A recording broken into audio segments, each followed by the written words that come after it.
안녕하세요, 한창원 변호사입니다. 오늘 말씀드릴 내용은 양육비 미지급자 전과자 만들기입니다.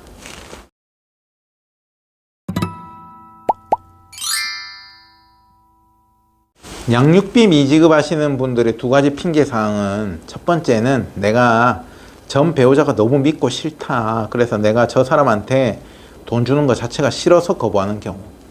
두 번째는 내가 경제적으로 너무 힘들어서 줄 수가 없다는 경우. 근데 여기에 대해서 제가 항상 말씀드리는 내용은, 양육비라는 것은 전 배우자랑 관련이 없어요, 사실은.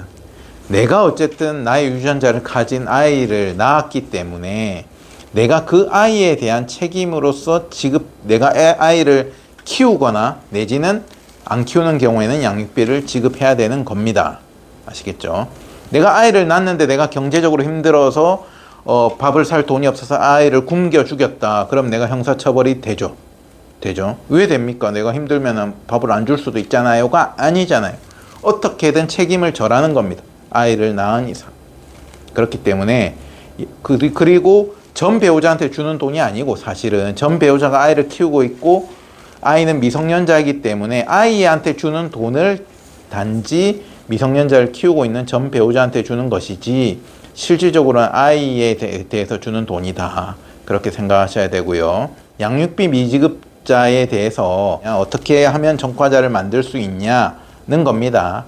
물론 양육비 미지급자에 대한 제재가 너무 사회적으로 약해서, 법적으로 약해서 제대로 이행이 안 된다는 건 알고 계실 거예요. 그리고 지금 오늘 말씀드리는 양육비 미지급자를 전과자로 만드는 절차도 단박에 뭔가 되는 게 아니고, 절차를 결론적으로는 3가지를 거쳐가지고 마지막 3번째 절차에서 됩니다.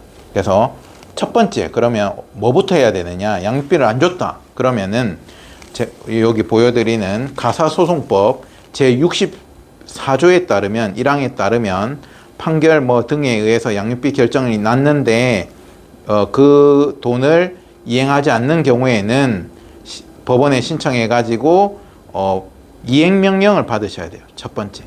이 이행명령이라는 제도 자체는 사실은 되게 큰 효과가 바로 적발되는 건 아니에요. 근데 감치라든지 전과자 만드는 절차에서 항상 초입에 이행명령을 먼저 시켜놓고 그 다음에 그 다음 절차로 넘어갈수록 돼 있기 때문에, 이행명령은 사실은 어기면 그만이지 라고 볼 수도 있는데, 결국에는 이행명령을 위반하면 그 다음 절차로 넘어갈 수 있는 단계 1단계의 절차다, 이 정도로 생각하시면 되고, 또 대부분 상대방이 가만히 놔두면은 돈을 안 주고 있는데, 법적인 절차를 내가 꼭 안 하면 안 주고 있는데, 이행명령만 해도 그 과정에서 판사님이 경고를 해준단 말이에요. 당신 이행명령을 위반하면 그 다음 절차가 어떻게 펼쳐진다는 거를 어느 정도 경고가 되기 때문에 이행명령이 효과가 있을 수 있다. 그래서 양육비를 못 받고 있다면 이행명령 절차를 해보시는 것을 권해드린다.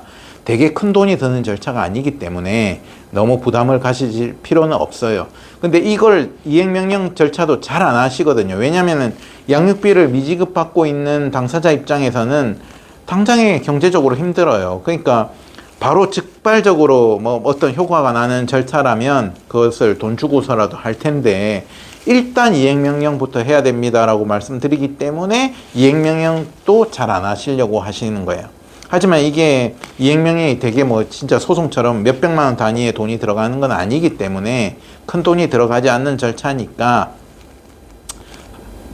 양육비가 미지급됐을 때 그래도 조치를 하시는 것을 권해드립니다. 두 번째는, 이행명령을 했는데 위반되는 경우죠. 두 번째는 무엇을 할 수 있냐? 감치 결정을 할 수 있어요. 감치 결정이란 건 뭐냐면은 구속시키는 거예요.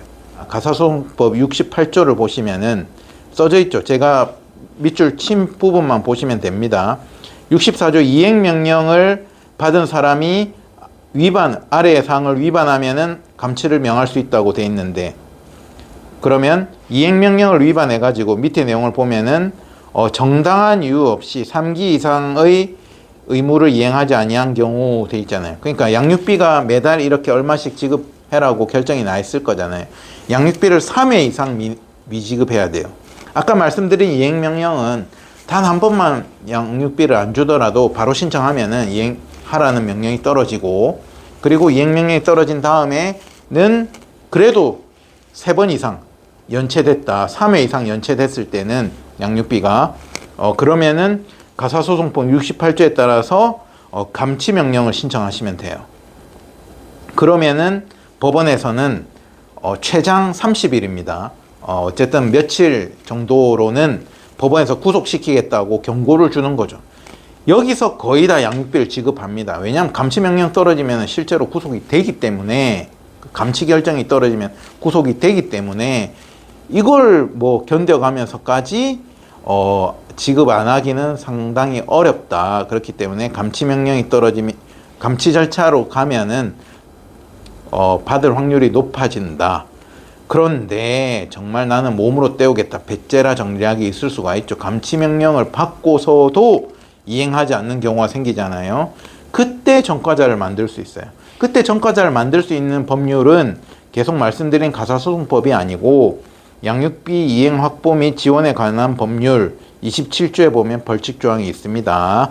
거기 보면은 다음 각 호에 해당하는 사람은 1년 이하의 징역 또는 1천만 원 이하의 벌금에 처한다 돼 있잖아요. 여기서 말하는 벌금은 우리가 자동차 운전하다가 내는 과태료가 아니에요. 벌금은 형벌입니다. 전과입니다. 그래서 형이 굉장히 세지는 않아요. 하지만 1년 이하의 징역 또는 1천만 원 이하의 벌금이라는 형사처벌, 즉 전과자가 된다. 그는 어떤 경우에 되느냐? 아까 말씀드린 감치결정, 가사소송법 68조 1항 1호에 따른 감치결정을 받았음에도 불구하고 정당한 사유 없이 감치명령을 결정받은 날로부터 1년 안에 양육비 이행 채무를 이행하지 아니한 사람들 있잖아요. 그러니까 2단계 감치명령을 결정받고도 1년 동안 양육비를 안 줬을 때는 전과자가 된다는 겁니다. 오늘은 양육비 미지급자에 대한 여러 가지 제재 중에서 전과자로 만드는 절차에 대해서 말씀드렸습니다. 감사합니다.